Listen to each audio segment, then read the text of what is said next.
independent report is to be published today into alternative arrangements. Sounds a bit dull, doesn't it? But these alternative arrangements are those that might replace the Northern Ireland border backstop with technical solutions that mean there's never going to have to be any need for a border between North and the South under any circumstances. Let's hear first briefly a sceptical voice. Stephen Kelly is Chief Executive of Manufacturing Northern Ireland. He's concerned that alternative arrangements would offer less protection for the Northern Irish economy. One massive concern we would have is the prospect of lumping additional costs and complexities onto firms, which effectively will kill their competitiveness and indeed potentially inflict a level of surveillance on communities on both sides of that border, which doesn't have their consent. And if that's not in place, then we won't have a solution that is workable. Let's talk to Greg Hands, MP, who was co-chair of the Prosperity UK Alternative Arrangements Commission, Conservative MP, and he's here in the studio. Morning. Morning. We'll get to that in a second, to that objection we've just heard in a second. Let's start with the broad brush of what you are outlining today. Has your commission come up with something that it believes now could work and could work soon?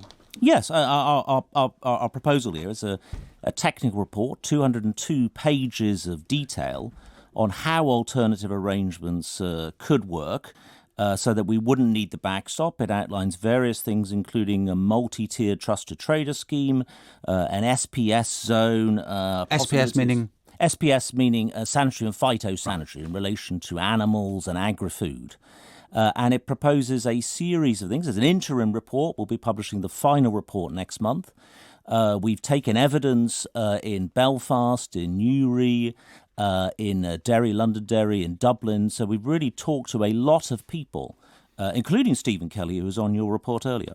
Does the timescale work for October the 31st? We think it's perfectly... Are you seriously saying this is something Boris Johnson or Jeremy Hunt could go to Europe with and say, look, this changes everything? Well, there's two important dates here. We think it is possible to negotiate this by October the 31st, but we don't think it's possible to introduce alternative arrangements for up to 2 to 3 years. Many of these things can actually be introduced much earlier than that. So we think it is possible to have this. We'll be publishing next month an alternative arrangements protocol that could be inserted either into the withdrawal agreement or into any new form of Brexit that might be negotiated by the next UK Prime Minister. And what about the objection of Stephen Kelly, which is heard from Manufacturing Northern Ireland, that actually what you do is impose a level of surveillance on companies that is unacceptable? Well, I don't really agree with that. What we're trying to do here is to find a solution. We're not saying that there will be no change to current arrangements. Our mission is to avoid a hard border on the island of Ireland. So our proposals are not saying there will be no change. We're saying that we will avoid a hard border. What persuades you that the Irish government might run with this? Well, we haven't met with the Irish government, and in fact we tried to meet with the Irish Customs, but that wasn't allowed. OK, we are going to Dublin next month. I think if all parties want to find a solution here, then I think it's in the interests of all parties to study this report. As I say, it's a technical report, and it'd be in the interest of all parties to study this to see whether there is a political solution that can be built around this. But you know that Leo Varadkar, the Irish Prime Minister, said, and I quote, "We can't accept that alternative arrangements are an alternative to a backstop unless we see what they are, know how they would work, and see them demonstrated." Well, can you do that now?